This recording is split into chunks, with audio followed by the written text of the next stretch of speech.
Hello, Sagittarius Sun and Rising. Welcome to your December 2024 Astro Update. It's Raina here. Well, I'm pretty pumped because my birthday is in December during Sagittarius season.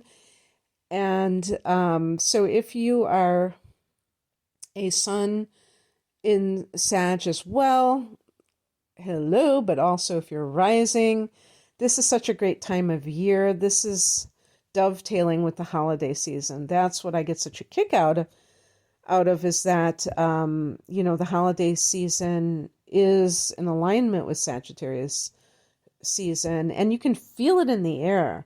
Everything, seems more buoyant.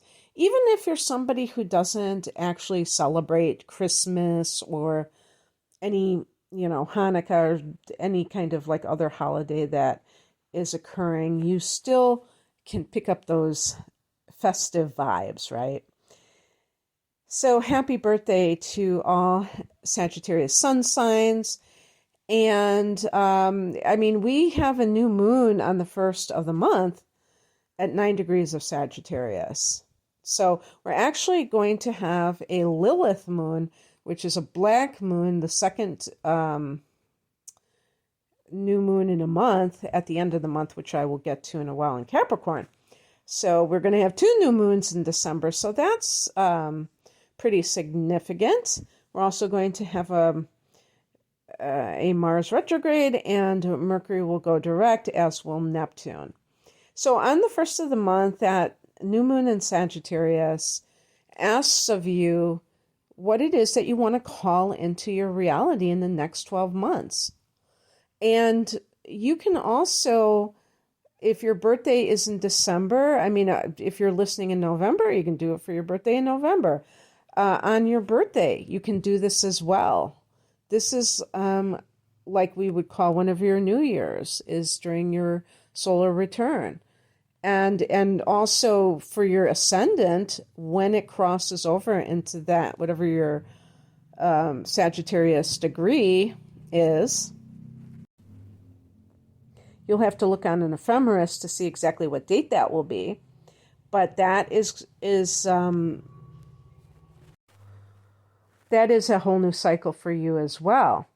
The new moon is a time to really anchor in your intentions, the things that you'd like to do. I think somebody was talking about the difference between intentions and goals. I can't remember. But I found it really interesting because I use terms like those interchangeably. I think that, or intentions and resolutions, I don't know. But what I would say is that it's not just about something material, like I want to make more money, I want to have a banging body or something like that, but really your spiritual development can be part of it. There can be maybe even like your emotional maturity. And you might even say, I'm going to take this course, I'm going to read this book, and I'm going to do the practices that they recommend, because that's really what it's all about at the end of the day, is like doing things that encourage growth. This is what Sagittarians are all about. And this is what I think makes us so cool. On the 6th, Mars goes retrograde at 6 degrees of Leo, fellow fire sign. So this is harmonious energy. Of course, it is a retrograde, and it is going to be in this 9th house. Well, the 9th house is Sagittarius's house in astrology. So it is this house of expansion. And one of these areas is geographical expansion. Some of you, before Mars went retrograde, and I'm trying to think like when, let me see here. Because, I think I just said that I'm doing this in November. Yeah, Mars, as I record this, Mars has just gone into Leo. So from the first week in in November, Mars is already in that ninth house. So it speaks to this area of wanderlust. When you're talking about Mars, you're talking about a lot of physical activity. The ninth house can be long distance travel. So some of you may even be booking trips in November, maybe for Thanksgiving or Christmas in December, that time period. And when Mars goes retrograde, Mercury is more associated with travel itself, but I do feel like this push to kind of explore, you may, if something does occur that makes that not possible for you during the retrograde, this is a time to go within and look at your philosophy of life, which the ninth house represents, because especially, like, I would say not necessarily the millennials, but the generation after that is Generation Y, I guess they're called, or is that the millennials? Anyway, the generation after that, there seems to be an especially high amount of traveling, like a desire to travel and almost like wander. And sometimes this leads to doing the kind of work that favors that. Like I mentioned in one of my videos last month that I'm subscribed to something called Yoga Trade. And I'm not a yoga teacher, but it's just like a newsletter. And people pay subscriptions so they can see what kind of opportunities are around the world. And same thing with woofing, working on organic farms, and people do that. And then all they have to do is pay for their transportation, and they get room and board. And because that's the type of lifestyle. So that itinerant lifestyle, but sometimes that could be where a person's running away from something. And you may see it if you're in that place. It may be a time where you're frustrated, where you can't do what you normally do, where you have to be kind of staying in one area. Now, Mars is going to be hanging out in this area for months at a time. It is going to dip back into your eighth house. And one more thing to note is that the ninth house is also connected to the law. The eighth house is connected to other people's money. So you may have some conflicts come up over this, but you're going to bring it back to yourself when Mars is retrograding, because it always does come back to us. No matter what is going on in the outside world, it's how we react to it that really matters.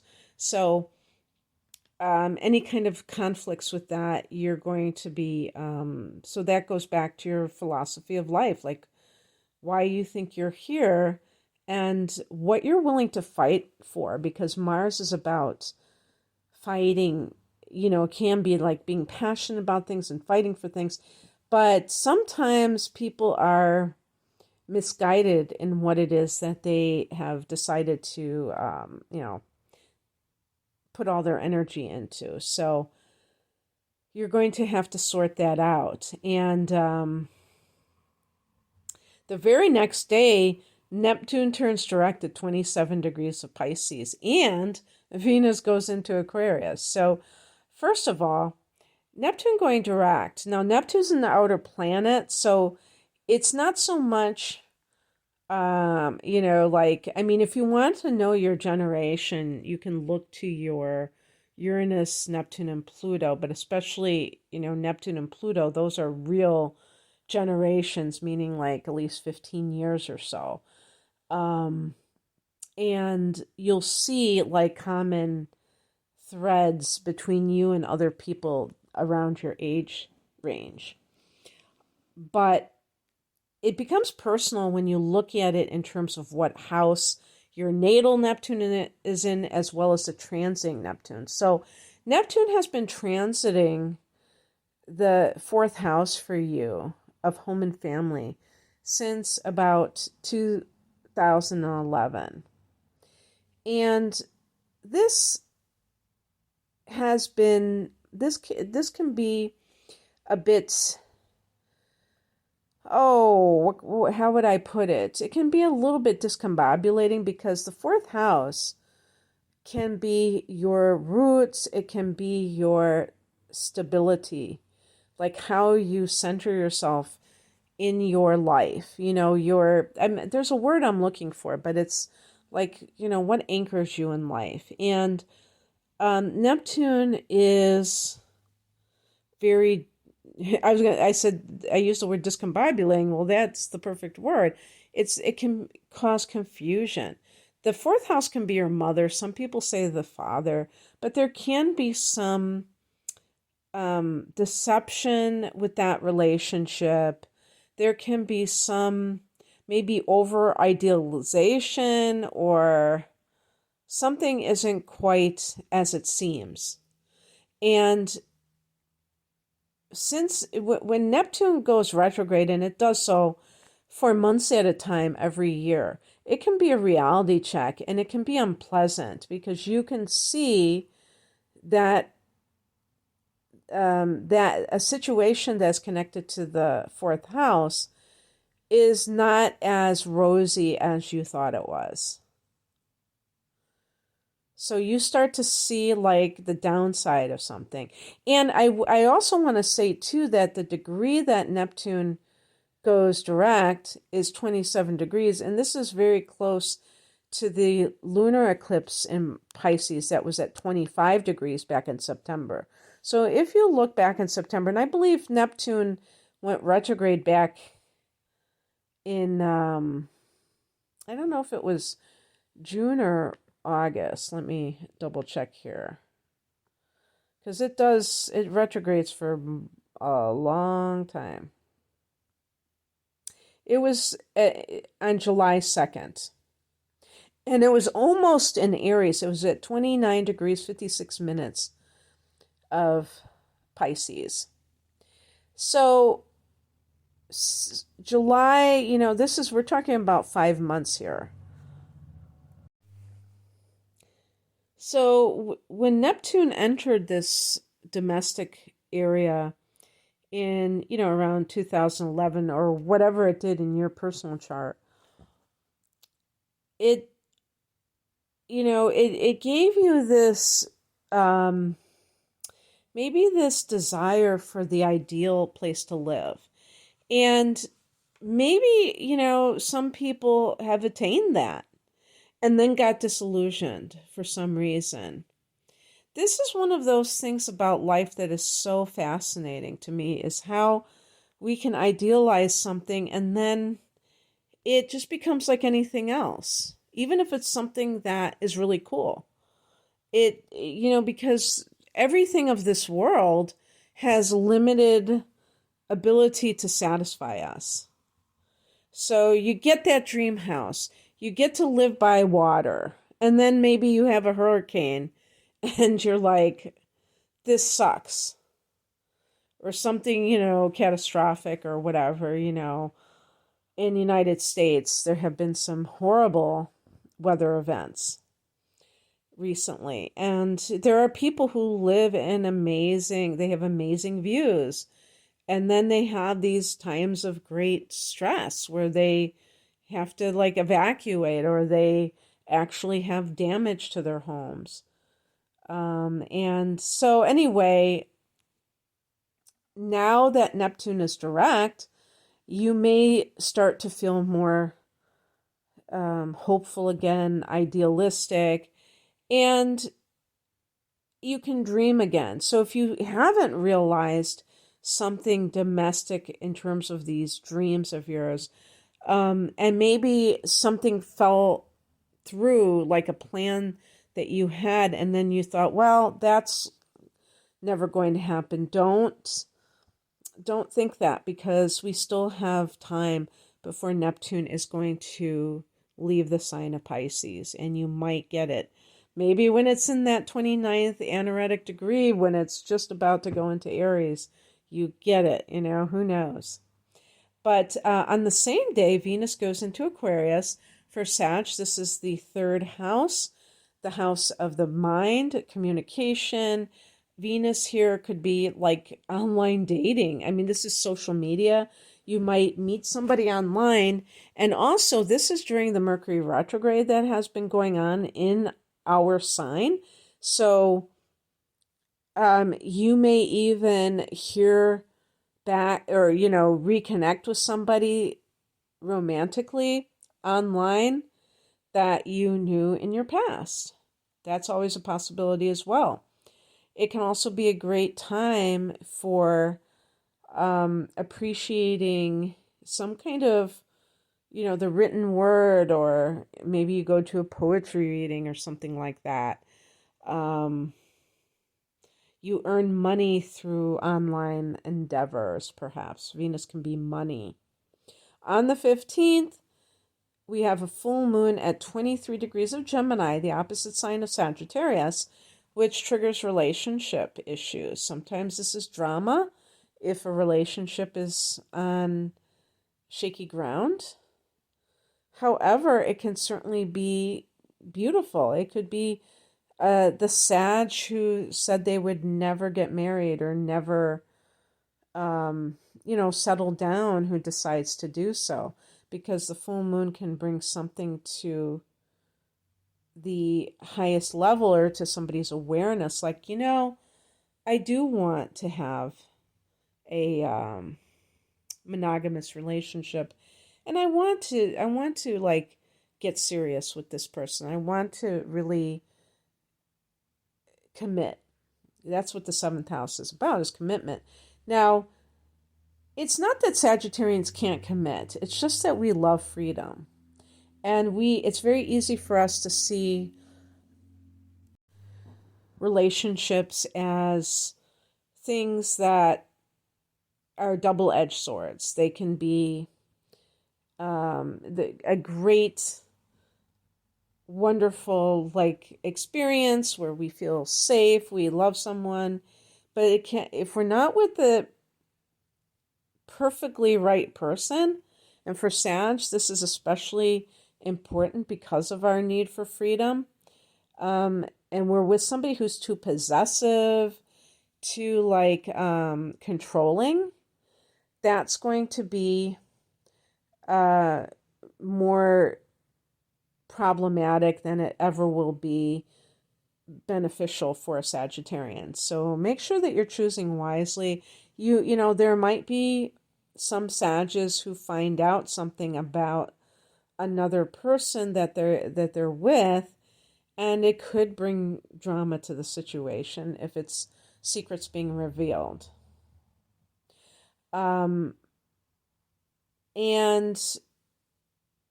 on the same, and by the way, this is around the degree that Jupiter went retrograde.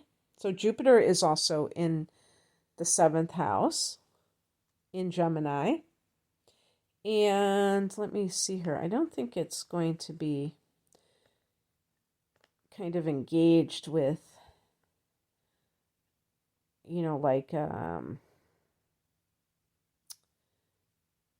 it will be at that time about 15 degrees. So that would be a very loose orb. I'm not going to include that as a conjunction or anything like that. But Jupiter is in this house as well. And Jupiter, I mean, for some Sages, they might be like, there's more where that came from. Screw this. I can do better. And you might have this optimistic feeling because Jupiter is in this house that, if you want a serious relationship, you can have one. And the truth is that is exactly how it is, because Jupiter is actually going to be in Gemini for another 6 months. And so it's not that you would get married or move in with somebody within that period of time. I would never recommend something, just doing something that quickly. But what I'm saying is that it could mean that you meet a person that is marriage material, relationship material. Jupiter is good fortune. So anyway, on that, so what, let me see. Yeah.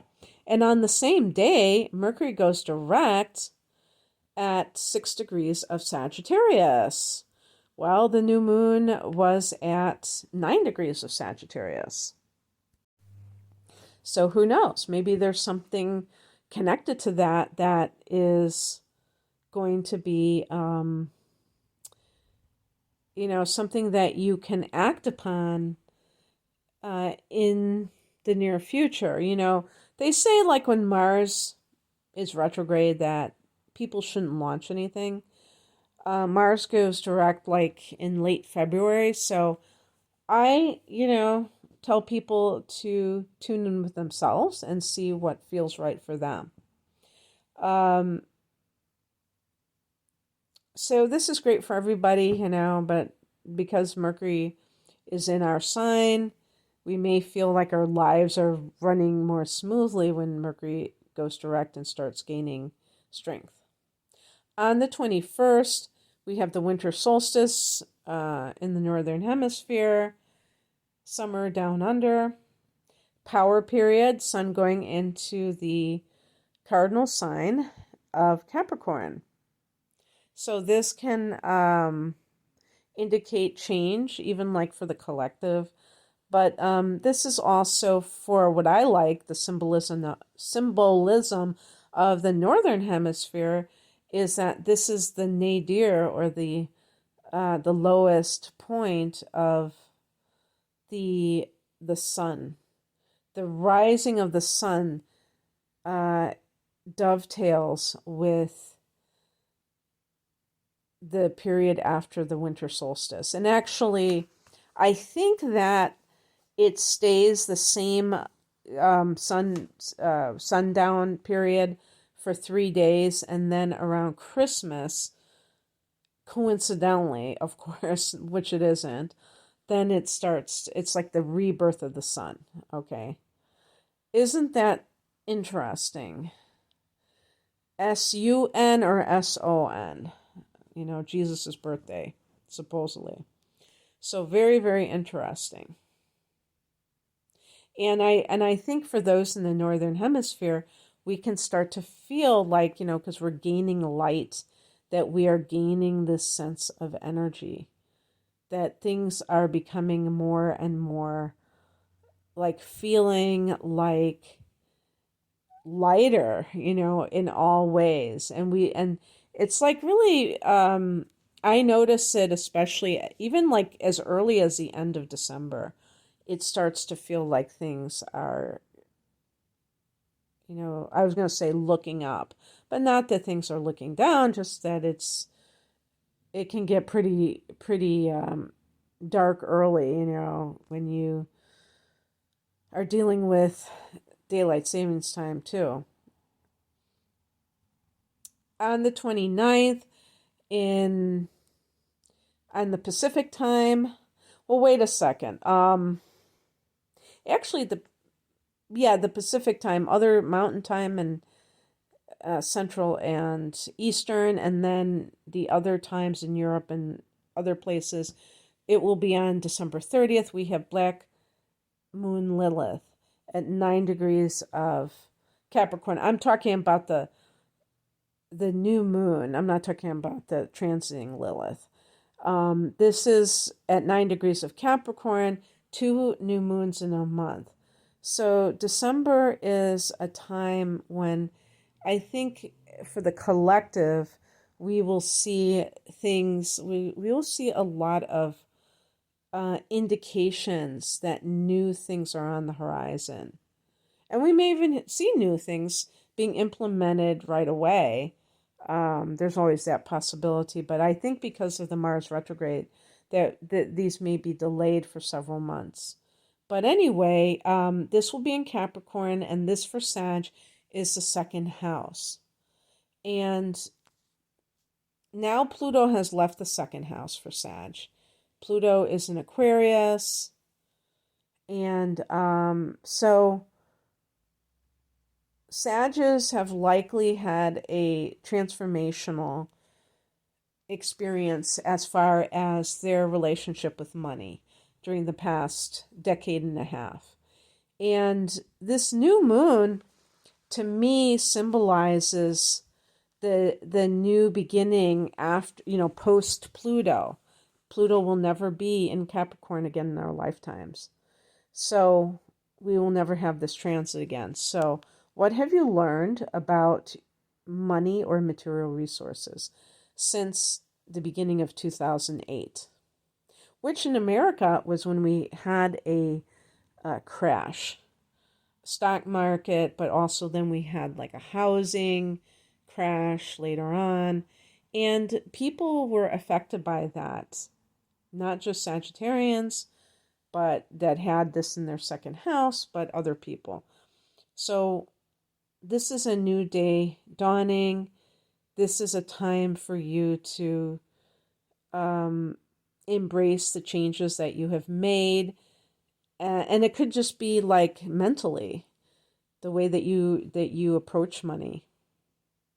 I can honestly say that has been really a game changer for me. And, you have these experiences that can feel very like, whoa, this is very intense. Like, I haven't experienced this before, like a crisis of some sort. And then that is the catalyst for, that change that can be very gratifying. So, new beginnings in terms of money, or maybe new developments that occur. Yeah. So that's what I have for you, Sag. I think that this is a very important month for Sag because Mercury retrograde is here and goes direct mid-month and provides clarity. Also, that full moon in the opposite sign of Sag. All of that happening, the new moon in Sagittarius, all within the same month. So I said that it wasn't a lot happening, but for Sag, I think it's in particular very important. So anyway, I hope you have a great month. This is, the last month of 2024. If you'd like a private reading with me, you can check out the link below. Thank you for listening. Bye.